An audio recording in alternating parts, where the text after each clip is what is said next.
has taught me about life. What death has taught me about life. Akanke Abdul Khadir.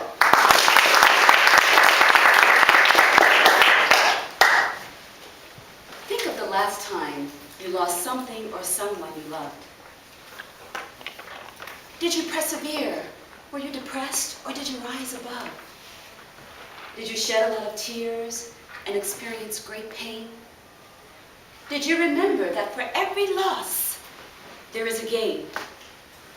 Mr. Contest Chair, distinguished judges, fellow Toastmasters, and most honorable guests, good evening and Assalamu alaikum.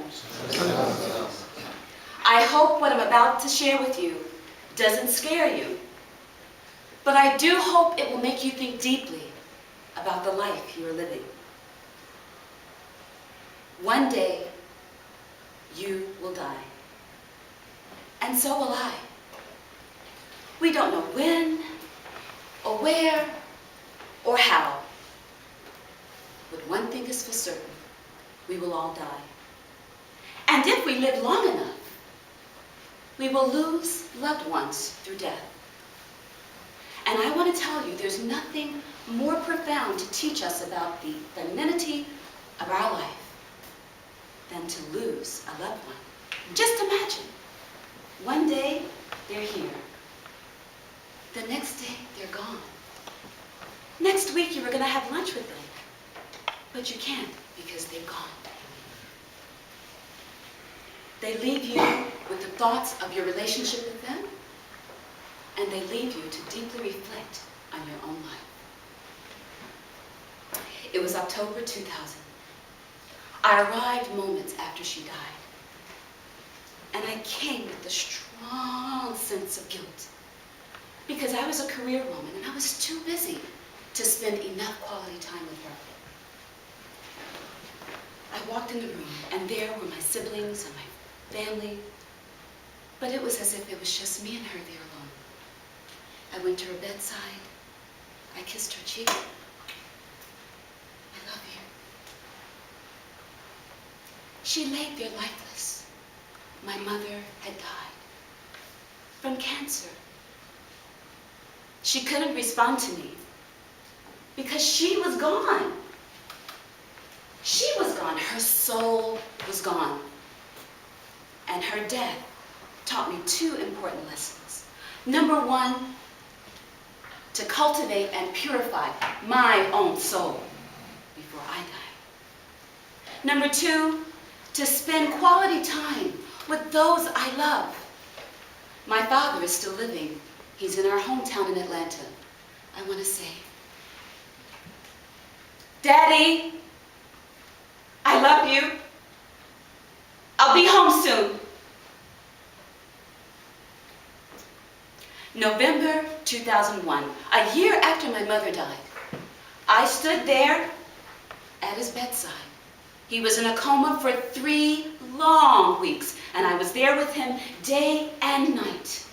And while I was there, I thought long and hard about how we met, and we fell in love, and about the 8 years of marriage, and the senseless arguments. There is nothing like the illness of a loved one and their sudden death that will teach you the insignificance of the arguments you have. And there is nothing like death to remind you of how much time you wasted arguing about nonsense like chicken biryani for dinner, honey? No, lamb biryani. Have both. Why not? Life is short. I am now married to Nasheed Abdul Khalik. And I want to say, from the death of Yusuf, I learned not to sweat the small stuff. And in 3.5 years, thank the Lord, we have only had 3.5 arguments. And they've been about big things, not small things. And they were all his fault. Just 1 year ago, almost 1 year ago, April 2010, there I was at home alone. Nasheed would arrive 20 minutes later. We had been to the doctor 2 days earlier, and they warned us the worst could happen because they didn't hear a heartbeat. And sure enough, 2 days later, I was at home in pain, hemorrhaging, and witnessing and experiencing a traumatic, spontaneous abortion. We lost our baby at 11 weeks of pregnancy. It was a startling thing, physically and emotionally harrowing and difficult, but it was also very enlightening. Amongst the hemorrhage tissues, I could see the small fetus, half the size of my little finger. I looked at it. I could see the tiny head, and I could see the big eyes. It had my eyes. I could see the buds that would have grown into arms and legs if it had lived. That loss taught me to appreciate the miracle of life. How conception and the development of the fetus starts immediately. A heartbeat at 6 weeks. At 11 weeks, buds and eyes and a head. Wow.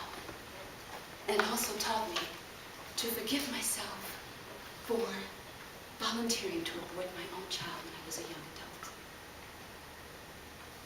I forgive myself. If we live long enough, we will experience great losses.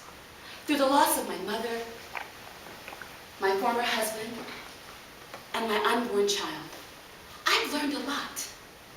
I've learned to cultivate my own soul and to spend more quality time with the people I love. I've learned not to sweat the small stuff and to be a better wife.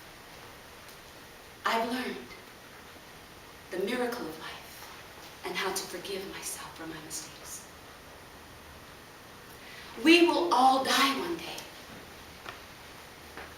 But the goal of life is not to live forever.